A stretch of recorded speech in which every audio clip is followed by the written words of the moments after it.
Welcome to YoungHollywood.com. Hey, Young Hollywood, it's Michelle Marie, and I'm here with Rivers Cuomo of Weezer. I was next to you, and you were right there next to me. Then I said, girl, if you're wondering if I want you to, I want you to. If you're wondering if I want you to, I want you to. It's a tongue twister.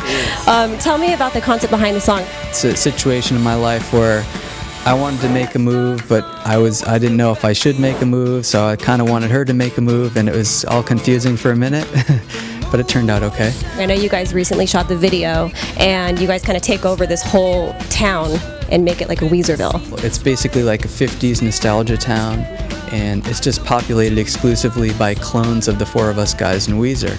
And we're just hanging out, being guys, getting shaves and filling up our trucks with gas.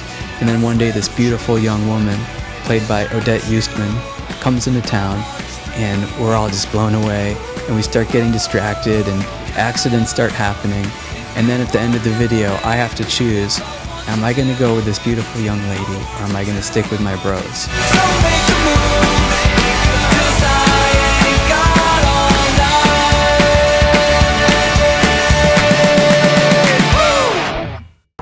Talk about your album, Raditude. Now, I love that title. My friend Rainn Wilson from The Office came up with it. I described the album, I said it's high energy rock, like super rock album. And he said Raditude. So That was his reaction. yeah, we went with that. But he didn't tell us what it meant. To me, it's like that state of mind when you're so concentrated on what you're doing, you get in your zone, and suddenly you're capable of doing all these things you had no idea you'd be able to do. That's Raditude. Now, before you actually titled the album Raditude, did you guys think about going with a color again? Personally, I'm sick of the colors. Yeah, I want it to be something new and fresh and never repeat ourselves. But the colors are always there in case we get stuck and can't come up with a title. Yeah.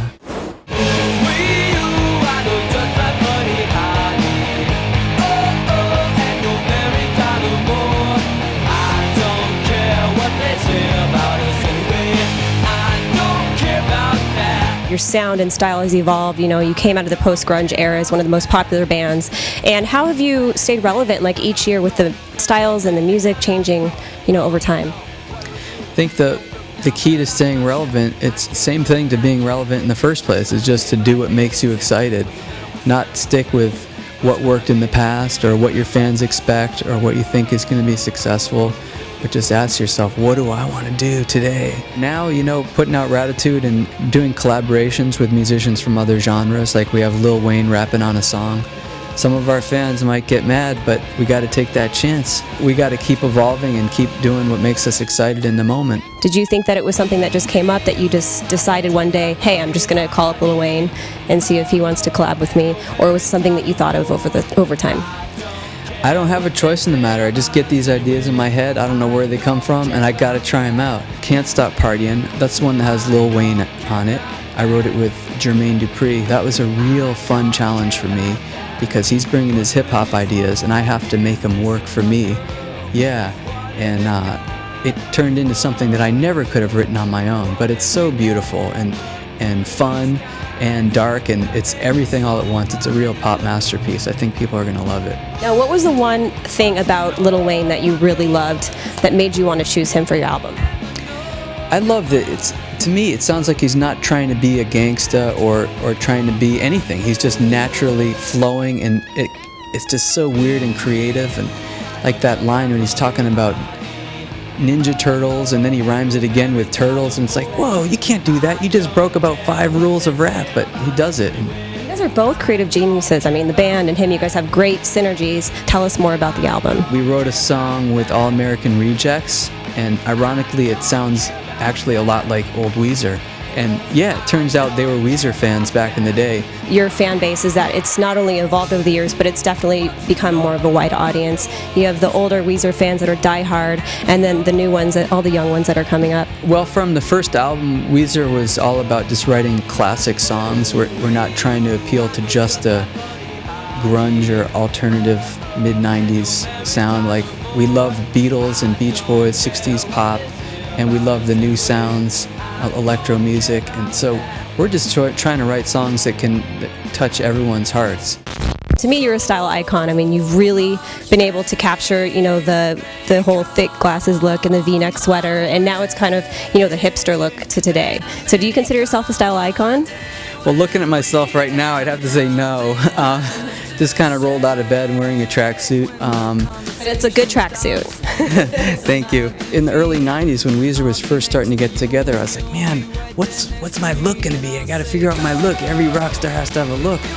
And I drove myself crazy thinking about it, so I said, forget it. I'm just going to wear the clothes and the glasses that I wore when I was a little kid before I ever even thought about this sort of thing. So this has been with you for years. Yeah, since I was a little kid. So I just went and looked at photos of myself when I was 5 years old, and I tried to copy that. Also, you have definitely explored different facial hairstyles over the years. Do you think that's an art form? Is that something that you also go for with your look? I think everything is an art form nowadays. A musician doesn't just play an instrument anymore.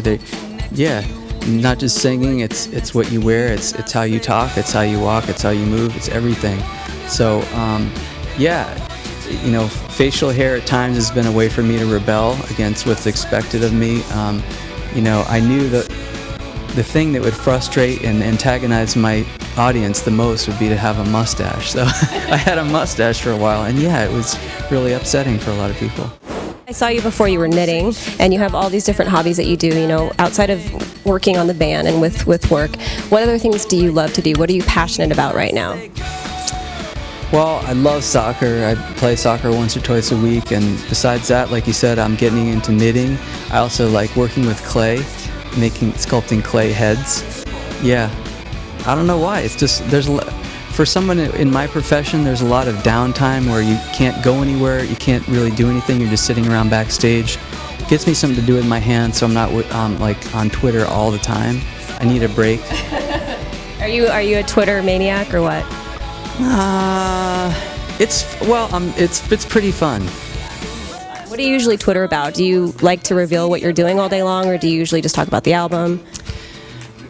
It's kind of like lyric writing. It's actually become like my public post-it. So whenever I get an idea, I just put it on Twitter and then it's out there. It's basically any thought that comes into my head that sounds interesting or poetic or just has a certain ring to it, and then I'll put it out there. Hi, this is Rivers Cuomo from Weezer, and I just want to say hi to all the Weezer fans. We're in this together. Let's do this.